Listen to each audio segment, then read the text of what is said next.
Before the Local Government Commission of Inquiry, former Banjul City Council Finance Chief Momodu Kamara has accused Mayor Malik Lowe and her inner circle of political interference, financial irregularities, and intimidation tactics aimed at silencing dissent within the council. Mohamed Barrow again.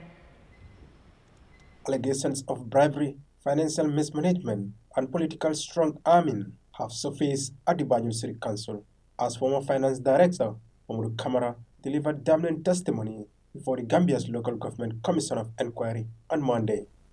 Kamara, who served as finance chief for 3 years, detailed a culture of manipulation and fear within the council, accusing Mayor Malik Lowe and her personal advisor, Makumba Sane, of consolidating administrative and financial control at the expense of accountability and transparency.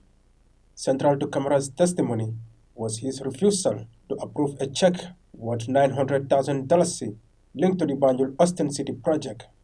According to him, the payment, classified as visible expenses, lacked the necessary documentation.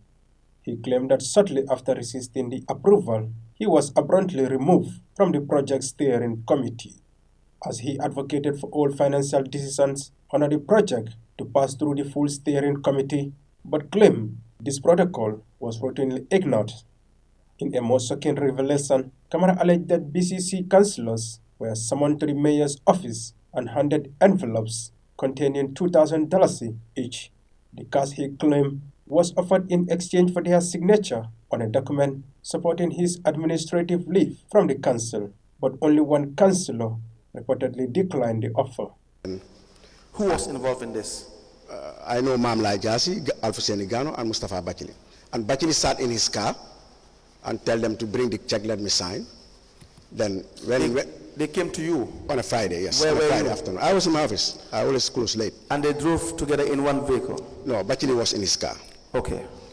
Then Gano came from the project office, yes, with the check to say, we want your signature. I said, what's this? They say visibility. I said, I can't sign this. What I can sign is go, cancel this check, raise 75,000, 100,000. If you retire, then we can give you more. But I cannot sign this check for 900,000. So Gano walked out, went to Bachili. Bachili was in his car.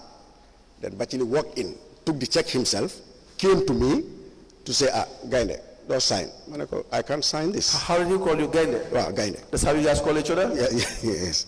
He told me, Gainde, don't sign me. No, I can't sign this because cash flow management.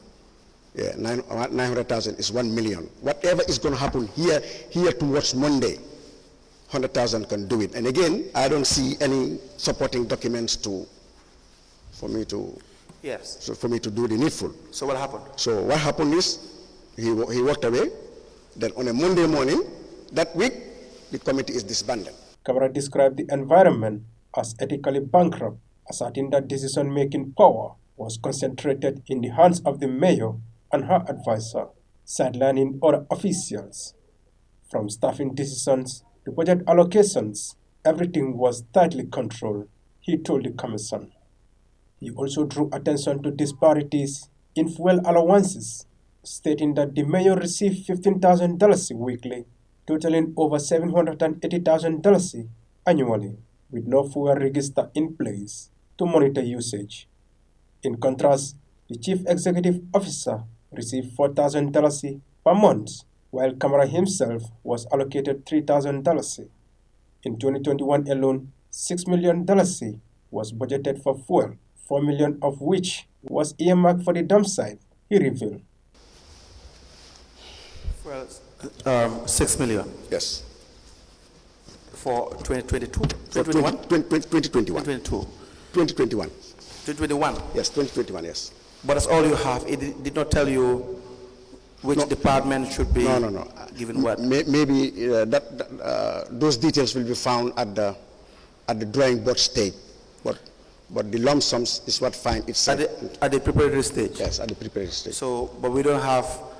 So now, if you are to pay 15,000 to every week to the mayors, what would be the backing to that? What would you rely on? Let's say, as finance director, and there's a request for fuel for $15,000.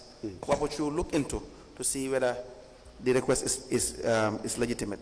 Yeah, once you've gotten budget approval, Yes. once you've gotten budget approval from the Finance Committee, General Council, our line ministry, you start implementing the budget.